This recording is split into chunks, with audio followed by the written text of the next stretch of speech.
So, like, what is the story that you want to tell today?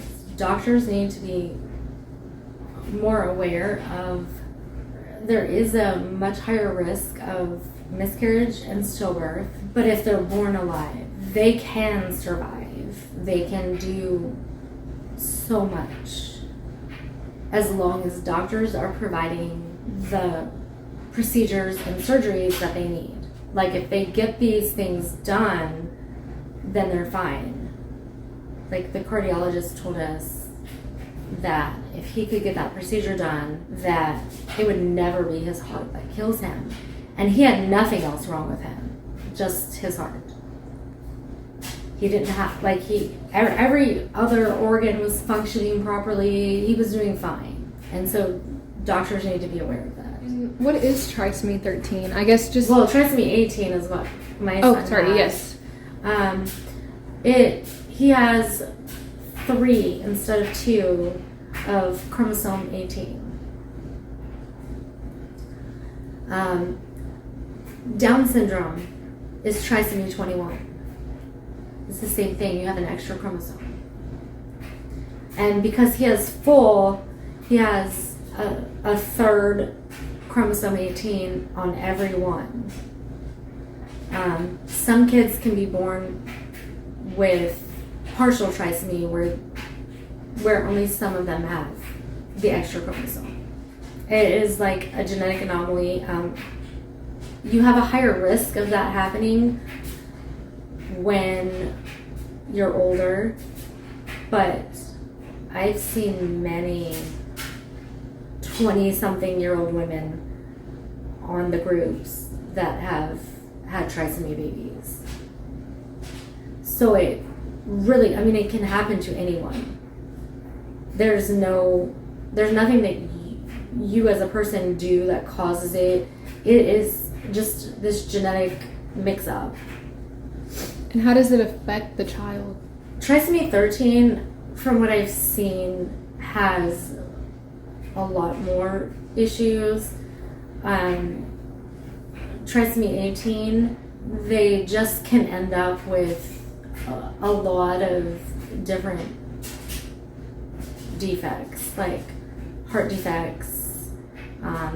Sometimes they don't have like full kidneys, like their kidneys aren't functioning, things like that, like organ issues. They also could have cleft lip and cleft palate, but that doesn't always happen. Like, you don't know, because there are so many things that they could have wrong with them because of the trisomy 18, but it all depends on the individual child, not even just the trisomy itself. It's each individual child, their hearts are built differently, first of all. Like, my son had HLHS, which is hypoplastic left heart syndrome. And so the left side of his heart was underdeveloped. Some, but not bad. Not like as bad as it could be. But the way that his heart was constructed was working to his benefit. And what happened with him is that, like I told you, the valve that brings blood into their heart while you're pregnant, he needed that valve to stay open because of the way his heart was built itself, the way that it was created. He needed that to stay open so that he could still get the blood flow into his heart.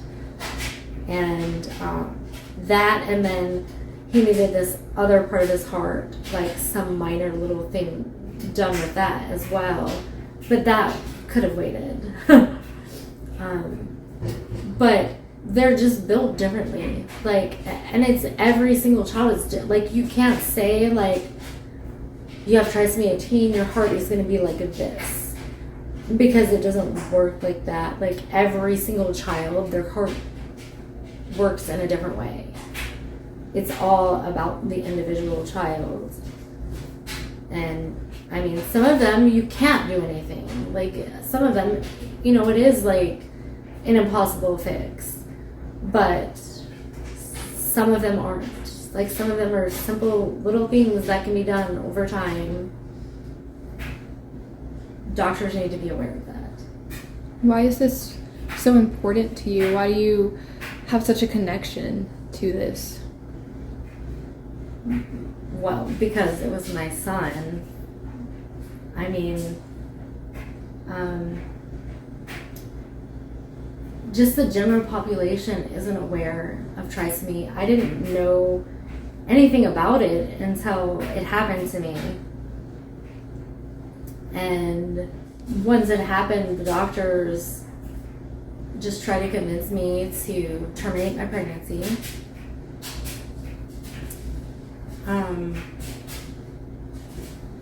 And they gave a very bleak outlook, automatically, oh, your son's gonna die.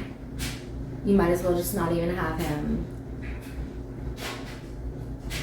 And I started researching, and even the information online is outdated and inaccurate. And then I found the support groups, and I found all of these people that have perfectly viable children. I mean, some of them have developmental delays, or they have conditions, because trisomy can cause a lot of different conditions. You can have problems with your kidneys, with your liver, all kinds of things. But the people that were able to get doctors to do these procedures for them, these children are thriving.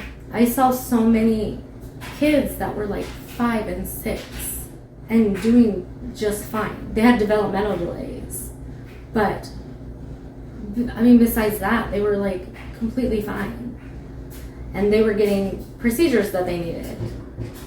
Some of them had to do with their lungs, or I even had a doctor tell me my son would never even be aware of his own existence, much less know me or his father or anyone. And that was not the case. I mean, I knew this already because I see these kids all the time on these groups that I'm in, and they know their families. And my son knew us. When he would hear my voice or my husband's voice, he would look, he knew that it was us. And he was just aware of all kinds of things. I mean, he loved sitting outside, and he would listen to all the sounds and look around I mean, I don't know, it's something you can see in their eyes when they know something. He was fully aware. When I talked to him, he looked at me. And I mean, I've had 5 other children. I know when they're understanding. So I don't know, I think really just doctors need to be studying more and paying more attention to the children that do survive, and stop trying to convince mothers to abort their babies because they could potentially have an issue. If the baby is stillborn, the family still wants that time with their baby. They still want to be able to hold their baby. And for them to think that their lives don't matter. And for doctors to just try to convince parents to get rid of these babies is wrong. It's not okay. What do you think they should do instead? I think they need to pay attention and study more. As a teacher, you have continuing education. You constantly are having to look at new information and new material, and doctors need to be doing that. They need to be looking at new material. They need to go on these websites, because there's the soft website, and one that I really love is Verity's Village. Her mother started this nonprofit. She's 6 years old, and she's doing well. And if doctors look at all of these children that are surviving, that are thriving, I have a friend here in Lake Charles that has a trisomy 18 girl. She is really close to being a year old, and she's doing so well. She was able to get her heart procedure that she needed, and it was a procedure, not a surgery. But that's gonna make a huge difference, because sometimes they just need minor stuff. Sometimes they need surgeries, but doctors need to be willing to do these things. They need to be willing to help. They would do it with children that aren't trisomy. And I think they need to really better educate themselves on trisomy. And you've said a couple of times that you emphasize that it's a procedure and not a surgery. Why is that distinction important? Because procedures, well, any surgery that you have involves risks. Like when I had my C-section, because I'd had other C-sections, they cut my bladder because I had built up scar tissue. And so they had to repair my bladder. So any surgery involves risks, and especially on young babies, there's more risk of them not surviving the surgery. Procedures are a lot simpler. It's like little things, like little medical care. Like if, my son had needed open heart surgery, the surgery itself is difficult on patients that don't have other health conditions. But when they have trisomy, they could potentially have many health problems. So doctors are I don't know what they think, that it's not worth it. But in my opinion, as a doctor, your job is to heal people, to save lives. And if there's potential for it to work, you have to try it. I mean, you just have to give it your all. If you're comfortable, could you retell that story that you were telling me right before we started recording? About him passing? If you're comfortable. If not, then...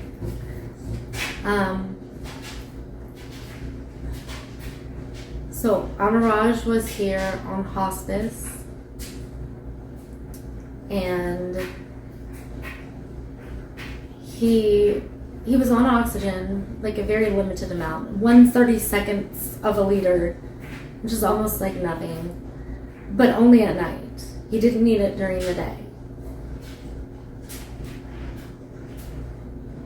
Our cardiologist had put in a request to the hospital in New Orleans to do the procedure for him. And it was a week and a half went by, and I didn't hear anything. So then I had called the cardiologist to say what's going on, and I had started looking up other cardiologists that maybe would do it in the United States, because there were different doctors that I had gotten names of.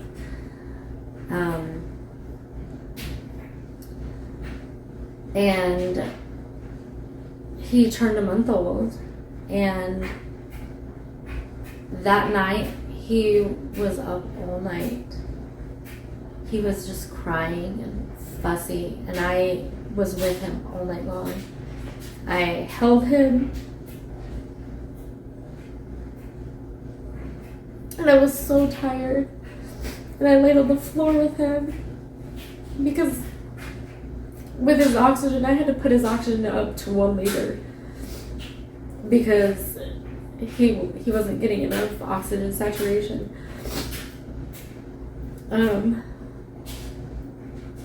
But with his tubes and everything where it was hooked up, I couldn't take him to my bed, so I laid on the floor with him and I held him, and then I was holding him and like bouncing him, and I knew that it wasn't good. And then the next morning, the hospice nurse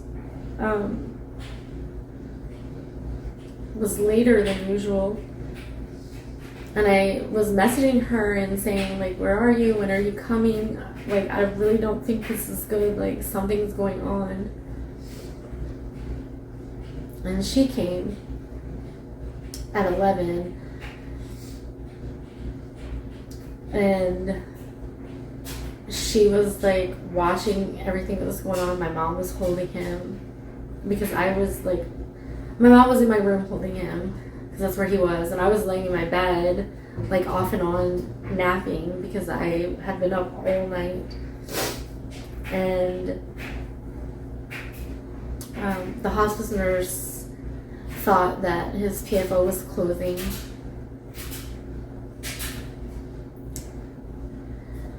and so she called the cardiologist and put in a message to him, and then he called back and he said, I still haven't heard from New Orleans.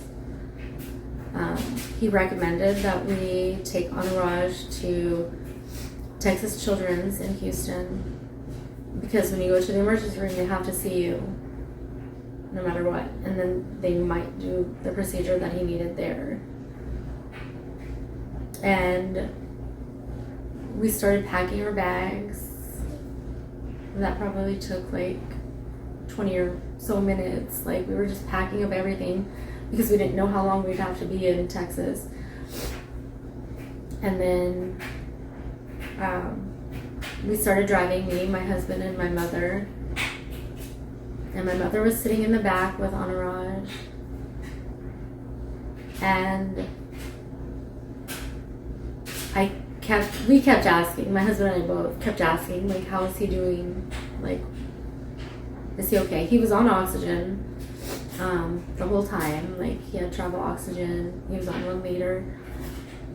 And we just kept asking how he was doing. My mom said he's doing good. And she's like, he's fine right now. He's looking around. He was like watching things, paying attention. And then my mom said, PJ, as soon as you can, pull over. Something's not right. She's like, I don't think he's okay. And we pulled over right at the Texas rest area. And we got him out of the car seat, and I called 911, and I put it on speaker, and my husband was listening to the woman, and he was doing CPR.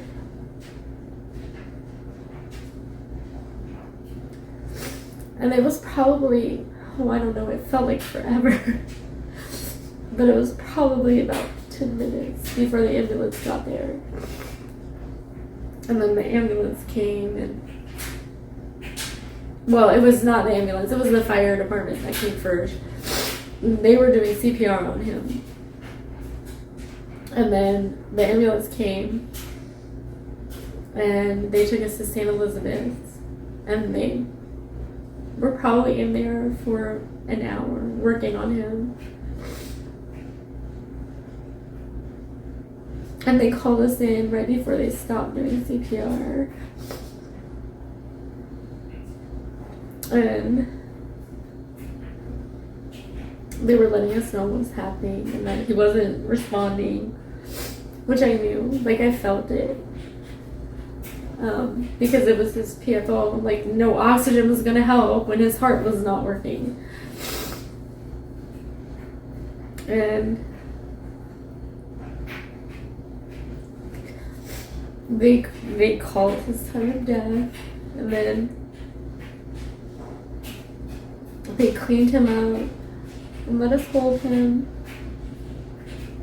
And we called the funeral home here because we already like had talked to them previously because we didn't know.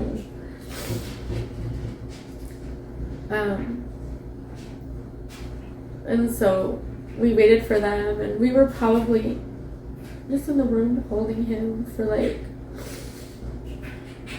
3 or so hours, just holding him.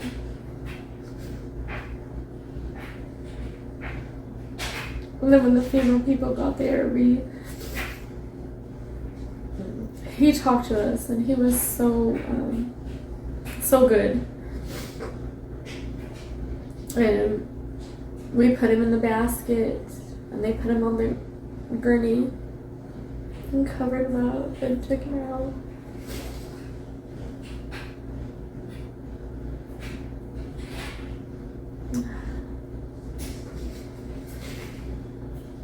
And then we drove home, and it's still, for my husband and I both, it's hard to have to go into Texas because just that drive. And when we took my grandson to the beach, and I put him in the car seat and put him in the car and was buckling it in, and that made me break down because the last time I had done it was when my son passed away. And then, like, my husband really has PTSD from this because when we were taking my grandson to the beach, the entire drive, he was like, how is he doing? Is he okay? Is everything okay?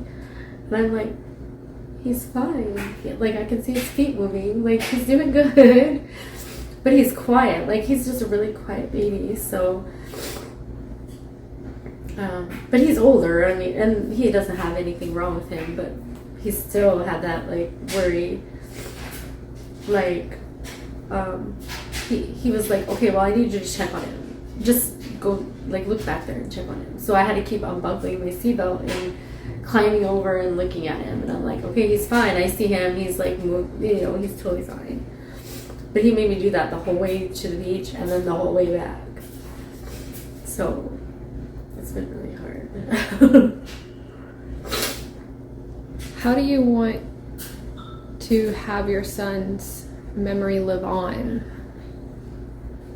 Like, what are some things that, I mean, obviously this interview, I can tell that you want people to know. So can you kind of elaborate on that a little bit?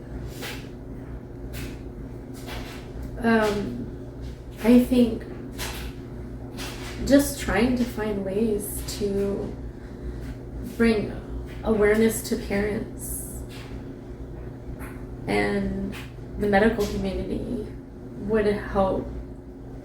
What are some resources? Well, there's SOFT, which is support organization for trisomy, Verity's Village, and there are several Facebook groups for trisomy. And if you just look up trisomy, you can find the Facebook groups. I think there are 5 of them right now. So what's the message that you would want to give to either doctors or parents or both? That it's not a death sentence. Trisomy is not a death sentence. It's only the lack of medical support that is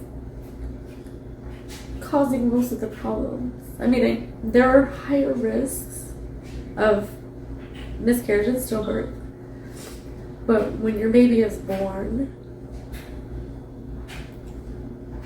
they can survive and thrive with proper medical care. Is there anything else you would like to add? I just want doctors to study more these living children and adults. There are adults too that have trisomy. I want doctors to focus on that and see that it is not a dissonance.